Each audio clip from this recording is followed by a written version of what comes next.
ताजमहल के बंद कमरों का रहस्य। दोस्तों, होगी इस दुनिया में एक से बढ़कर एक इमारतें, लेकिन ताज जैसी कोई नहीं, क्योंकि इसकी बुनियाद में एक बादशाह ने अपना दिल रखा है।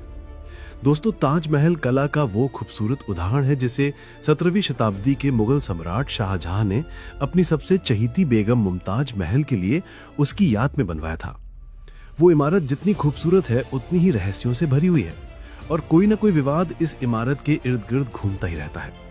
और सबसे बड़ा रहस्य है ताजमहल के 22 बंद कमरों का राज। आखिर क्यों बंद हैं कमरे? क्या इनमें हिंदू देवी देवताओं की मूर्तियां छुपी हुई हैं? क्या सच में ताजमहल शिव मंदिर को तोड़कर बना है? और सबसे बड़ी बात दोस्तों, क्या आपको पता है कि बिना सीमेंट के ताजमहल कैसे बनाया गया? जबकि आज तो बड़ी बड़ी बिल्डिंग्स और पुल वगैरह सीमेंट से ही बनते हैं और 100,000 साल तक खड़े भी रहते हैं, लेकिन ताजमहल तो बिना सीमेंट के बनाया गया है। तो फिर कैसे वो करीब 350 सालों से इतनी मजबूती से खड़ा है? फिर चाहे कितना ही बड़ा भूकंप आ जाए, चाहे कोई भी नेचुरल डिजास्टर हो जाए, ताजमहल वहीं का वहीं खड़ा है। आखिर कैसे? और क्या आपको पता है कि उस समय ताजमहल कितने रुपयों में बनाया गया होगा?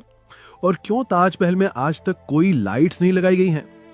दोस्तों, आज का वीडियो पूरा देखना जरूर, क्योंकि इस वीडियो में आप ताजमहल के 22 ऐसे रहस्यों के बारे में जानोगे जो शायद ही पहले आपने कभी सुना होगा। बस वीडियो को स्टार्ट करने से पहले वीडियो को एक लाइक करके चैनल को सब्सक्राइब कर लीजिए। चलिए शुरू करते हैं। नंबर 22। ताजमहल के रहस्य में पहला रहस्य उसकी नींव से ही जुड़ा हुआ है। क्योंकि ताजमहल यमुना नदी के पास है, तो ऐसी नमी वाली रेतीली मिट्टी में किसी भी इमारत की नींव खड़ी करना यकीनन एक मुश्किल काम हो सकता था। लेकिन दाद देनी पड़ेगी उस वक्त के मुगल सल्तनत के इंजीनियर्स की, जिन्होंने इतनी नमी वाली जमीन में ऐसी पक्की नींव बनाकर तैयार की जिसके बलबूते आज भी इतनी बड़ी इमारत सही सलामत टिकी हुई है। दरअसल ताजमहल की नींव बनाते समय ताज के चारों ओर बहुत से कुएं खोदे गए। इन कुओं में ईंट पत्थर डालकर इन पर आबनूस और मोहगनी की लकड़ियों से ताजमहल की फाउंडेशन बनाई गई। ये कुएं ताज की नींव को मजबूत बनाते हैं। आबनूस और मोहगनी की लकड़ियों में एक खासियत होती है कि इन्हें जितनी नमी मिलती रहेगी, ये उतनी ही फौलादी और मजबूत रहेंगी। और इन लकड़ियों को नमी ताज के पास बहने वाली यमुना नदी के पानी से मिलती है। यमुना के पानी का स्तर हर साल घट रहा है और लकड़ियों में नमी की कमी आ गई है। यही वजह है कि सन 2010 में ताज में दरारें देखी गई। नंबर 21। दोस्तों, आपने देखा होगा कि ताजमहल के आसपास की चारों मीनारें एक दूसरे से परपेंडिकुलर खड़ी हैं। मतलब कि ताजमहल की चारों मीनारें बिल्कुल सीधी नहीं खड़ी हैं, बल्कि चारों बाहर की तरफ हल्की सी झुकी हुई हैं। और इन्हें ऐसा ही बनाया गया था ताकि भूकंप जैसी आपदा आने पर अगर ये गिरे भी तो बाहर की तरफ गिरे। दरअसल ऐसा इसलिए किया गया है कि अगर कभी जोर का भूकंप आता भी है तो चारों मीनार ताजमहल से दूर जाकर गिर जाएं, और इस तरह भूकंप के झटके ताजमहल तक पहुंचने से पहले ही इन मीनारों में एब्जॉर्ब हो जाएं और ताजमहल को कोई नुकसान न पहुंचे। नंबर 20। हजारों टूरिस्ट जो ताजमहल देखने आते हैं वो ये नहीं जानते कि वे जो सामने देख रहे हैं वो ताज का पिछला हिस्सा है। दरअसल जो शाही दरवाजा है वो नदी के किनारे दूसरी तरफ है। आज ज्यादातर टूरिस्ट ताज को वैसे नहीं देख पाते जैसा कि शाहजहां चाहते थे। मुगल काल में ताज तक पहुंचने के लिए नदी ही मुख्य रास्ता थी और ये एक तरह का हाईवे था। बादशाह और उनके मेहमान नाव में बैठकर यहाँ आते थे। नदी के किनारे एक चबूतरा हुआ करता था। नदी बढ़ती गई और वो चबूतरा बहुत पहले ही नष्ट हो गया। बादशाह और उनके मेहमान उसी चबूतरे से ताज आया करते थे। नंबर 19। कहा जाता रहा कि शाहजहां ने ताजमहल बनाने वाले वर्कर्स के हाथ कटवा दिए थे, लेकिन ये बात अफवाह जैसी लगती है क्योंकि इसका कोई प्रमाण मौजूद नहीं है। बहुत से इतिहासकारों का मानना है कि शाहजहां ने वर्कर्स और कारीगरों को जिंदगी भर की पगार देकर उनसे इकरारनामा लिखवाया था कि वे ऐसी कोई दूसरी इमारत नहीं बनाएंगे। क्योंकि 20,000 वर्कर्स जिन्होंने ताजमहल बनाया था, क्या एक ही दिन में उन सबके हाथ काटना मुमकिन लगता है? क्या सबको एक एक करके बुलाया गया कि आओ इस दिन इतने मजदूरों के हाथ काटेंगे और उस दिन इतने मजदूरों के? अगर ऐसा होता तो जैसे ही हाथ कटने शुरू होते बहुत से मजदूर भाग जाते, और हिस्टोरिकल रिकॉर्ड में इस बात का जीरो एविडेंस है। नंबर 18। कुतुब मीनार भारत की सबसे ऊंची मीनार है, लेकिन शायद आपको जानकर हैरानी होगी कि ताजमहल की ऊंचाई कुतुब मीनार से भी ज्यादा है। ताजमहल 73 मीटर ऊंचा है, जबकि कुतुब मीनार की ऊंचाई 72.5 मीटर है। नंबर 17। ताजमहल के साथ उसके 22 कमरों का रहस्य भी जुड़ा हुआ है, जिसके बारे में कहा जाता है कि उन 22 कमरों में हिंदू देवी देवताओं की मूर्तियां बंद हैं। जब यह अफवाह बहुत फैलने लगी और मीडिया ने सोशल मीडिया पर डिबेट जबरदस्ती जारी रखी, तो ASI ने इंडियन एक्सप्रेस को बताया कि ये 22 कमरे असल में कमरे नहीं है, बल्कि एक लंबा सा कॉरिडोर है जिस पर दरवाजे लगाए गए हैं। और ऐसा भी नहीं है कि ये दरवाजे सदियों से बंद हो। एएसआई के अनुसार हर 1-2 हफ्ते में इन दरवाजों को खोलकर अंदर की सफाई की जाती है। इसके बावजूद प्रोपागेंडा नहीं रुका, जिसके बाद एएसआई ने इन बंद कमरों की फोटोज पब्लिकली जारी कर दी। आगरा के चीफ AK पटेल ने इंडिया टुडे को बताया कि ये तस्वीरें अभी एएसआई की वेबसाइट पर लाइव है और कोई भी इन्हें देख सकता है। नंबर 16, बिना सीमेंट के आखिर इतना बड़ा मॉन्यूमेंट खड़ा कैसे हो गया? क्योंकि सीमेंट का आविष्कार 1824 में इंग्लैंड के जोसेफ एस्पेडन ने किया था, जिन्होंने दुनिया की पहली सीमेंट कंपनी बनाई थी, पोर्टलैंड सीमेंट।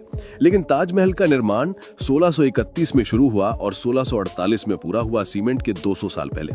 सीमेंट से पहले कंस्ट्रक्शन में खास तरह का पेस्ट इस्तेमाल होता था। ताजमहल बनाने में जो सीक्रेट पेस्ट इस्तेमाल किया गया उसमें गुड़, बतासा, बेलगिरी, चूना पानी जैसी कई चीजों को मिलाकर बनाया गया मिश्रण उपयोग होता था।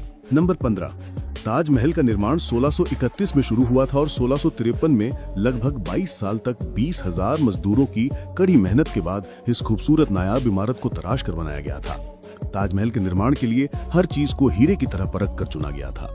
ताजमहल की दीवारों पर जो नक्काशी है उसकी तकनीक इटली के कारीगरों से सीखी गई थी। उज्बेकिस्तान के बुखारा से संगमरमर को तराशने वाले कारीगर बुलाए गए थे। ईरान से संगमरमर पर कैलीग्राफी करने वाले कारीगर आए थे और पत्थरों को तराशने के लिए बलूचिस्तान से कारीगरों को बुलाया गया था। नंबर 14, 1857 की क्रांति के दौरान अंग्रेजों ने ताजमहल को काफी नुकसान पहुंचाया। उन्होंने लैपिस लाजुली जैसी कई बेशकीमती रत्नों को ताजमहल की दीवारों से खोद खोद कर निकाल दिया था। नंबर 13, दोस्तों, ताजमहल के मुख्य गुंबद का जो कलश किसी जमाने में हुआ करता था वो सोने का हुआ करता था, लेकिन 19वीं सदी की शुरुआत में सोने के कलश को बदलकर कांसे का कलश लगा दिया गया। नंबर 12, दावे के साथ नहीं कहा जा सकता कि ताजमहल को किसने डिजाइन किया था, लेकिन यह कहा जाता है कि 37 लोगों की एक टीम ने मिलकर ताजमहल का नक्शा तैयार किया था और ये 37 वास्तुकार दुनिया के दूर दूर के कोनों से बुलाए गए थे। नंबर 11, 1653 में जब ताज बनकर तैयार हुआ था उस समय इसके निर्माण की कीमत करोड़ों में बताई गई थी। उसी हिसाब से अगर आज ताज बनवाया जाए तो इसे बनाने में कम से कम 57 अरब 60 करोड़ रुपए लगेंगे। नंबर 10, दोस्तों, ताजमहल को जितना दूर से देखते हैं ये हमें उतना बड़ा दिखाई देता है, लेकिन जैसे जैसे हम इसके करीब जाते हैं ये इमारत छोटी होती जाती है और ताजमहल दिन में 4 बार रंग बदलता है। जैसे अगर आप इसे सुबह 4 बजे देखेंगे तो ये काला दिखेगा, सुबह तारों की रोशनी में ये गुलाबी दिखेगा, दिन में इसका रंग दूधिया हो जाता है और पूर्णिमा की रात को ताजमहल सुनहरा दिखाई देता है। लेकिन इसका रहस्य पूरे आज तक कोई पता नहीं लगा पाया है। नंबर 9, ताजमहल में एक खुफिया दरवाजा भी है जो यमुना नदी में खुलता है, लेकिन किसी को इसका नहीं पता। दरअसल इस दरवाजे का इस्तेमाल शाहजहां अपने महल से ताजमहल में जाने के लिए करते थे। उनकी मौत के बाद इसे बंद कर दिया गया। नंबर 8, ताजमहल को बनाने के लिए सफेद संगमरमर राजस्थान के मकराना से लाए गए थे, जेड और क्रिस्टल चाइना से मंगाए गए थे, लैपिस लाजुली अफगानिस्तान से आया था और कार्नेलियन अरब से आया था। कुल मिलाकर ऐसे ही 28 किस्म के बेशकीमती रत्नों को दुनिया भर के अलग अलग देशों से मंगवाकर सफेद संगमरमर में जड़ा गया था।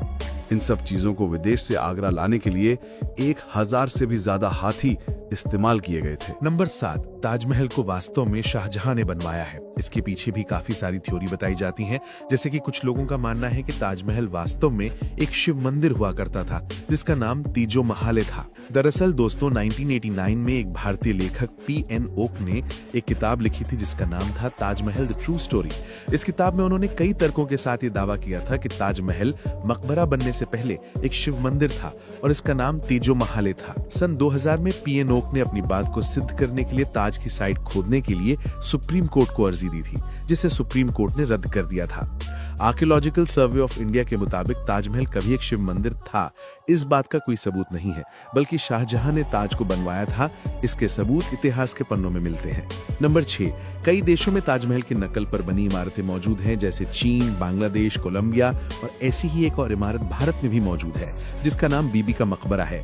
ये इमारत महाराष्ट्र के औरंगाबाद में है और इसे मुगल बादशाह आजम शाह ने अपनी मां दिलरस बानो बेगम की याद में 17वीं सदी के आखिर में बनवाया था। इसे ताजमहल की तर्ज पर बनवाया गया था। इस मकबरे का गुंबद ताजमहल के गुंबद से छोटा है और इसका सिर्फ गुंबद ही संगमरमर का है, बाकी निर्माण प्लास्टर से किया गया है।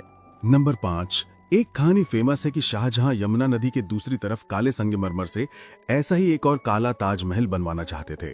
कहा जाता है कि शाहजहां मुमताज की तरह अपने लिए भी एक मकबरा बनाना चाहते थे, लेकिन इससे पहले कि वो काला ताजमहल बनवा पाते, औरंगजेब ने उनको कैद खाने में डलवा दिया।